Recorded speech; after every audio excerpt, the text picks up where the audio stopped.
पैदल सेना किसी खुले गैप में पोजीशन इख्तियार करती, मगर फायरिंग रेंज की सेफ्टी को ध्यान रखते हुए इन गाड़ियों को एमबीटी अर्जुन और बीएमपी 2 के पास रोका गया है। इन्फेंट्री सोल्जर की सर्वाइवेबिलिटी को बेहतर करने के लिए infantry soldier as a system को विकसित किया गया है, जो हमारी इन्फेंट्री को भविष्य की चुनौतियों का सामना करने के लिए सक्षम और सशक्त बना रहा है।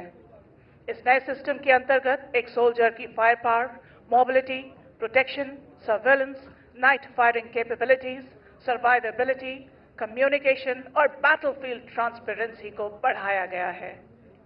आत्मनिर्भर भारत के अंतर्गत बनी मल्टी स्पेक्ट्रल एमिंग डिवाइस और होलोग्राफिक साइट के आने से क्विक टारगेट एक्विजिशन और एंगेजमेंट में मदद मिली है।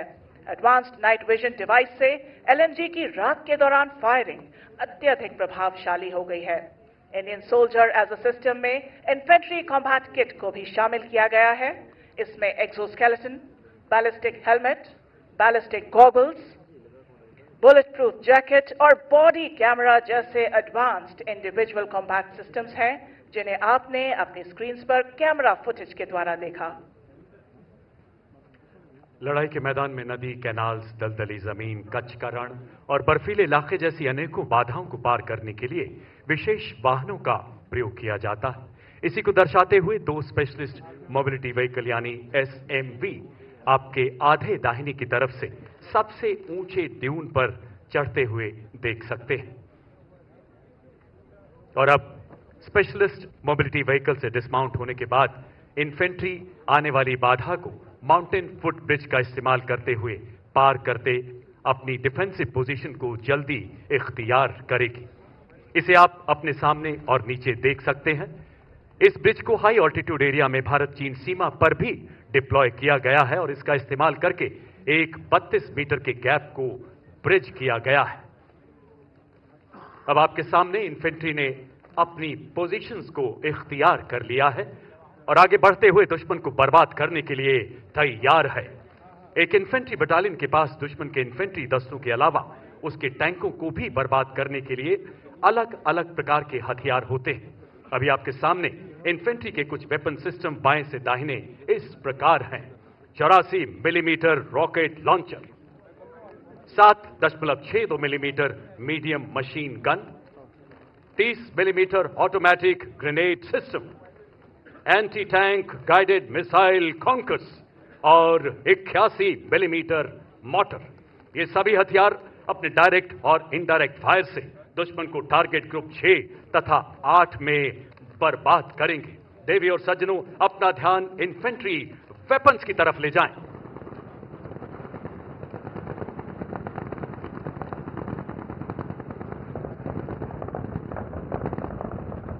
अपने नजदीकी सटीक प्रहार से दुश्मन पर कहर बनकर टूटते हमारे इन्फेंट्री के शूरवीर आधुनिक उपकरणों एवं हथियारों से दुश्मन की हर चुनौती को चुनौती देने के लिए तैयार है हमारी पैदल सेना।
लड़ाई के दौरान एम्यूनिशन और सप्लाईज की निरंतर आपूर्ति बहुत ही महत्वपूर्ण होती है।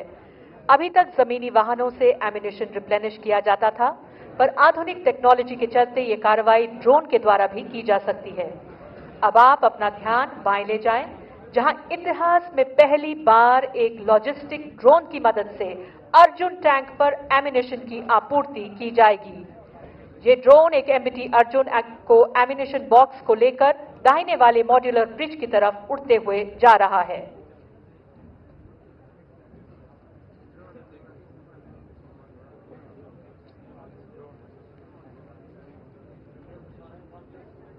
इसके अलावा आत्मनिर्भर भारत अभियान के अंतर्गत इस दिशा में और भी नए उपकरण बनाए गए हैं, जैसे कि रोबोटिक म्यूल, टैक्टिकल लोड हॉलर और लॉजिस्टिक्स रफ टेरेन व्हीकल। अपना ध्यान सामने और नीचे लगे हुए ब्रिज के दाहिने अलग से लगाए हुए ट्रैक के ऊपर ले जाएं, जहां आप इन सिस्टम्स को कार्य करते हुए देख सकते हैं। हाई ऑल्टीट्यूड इलाके में भी इन टेक्नोलॉजीज का इस्तेमाल किया जा सकता है, जिससे भारत में ही निर्मित स्पेशल क्लोथिंग और माउंटेनियरिंग इक्विपमेंट तथा एक्सट्रीम क्लाइमेट क्लोथिंग को पहने हुए पैदल सेना सेचिन जैसे मुश्किल इलाकों में भी सहूलियत से इन सामग्रियों को फॉरवर्ड पोस्ट तक ले जा सकती है।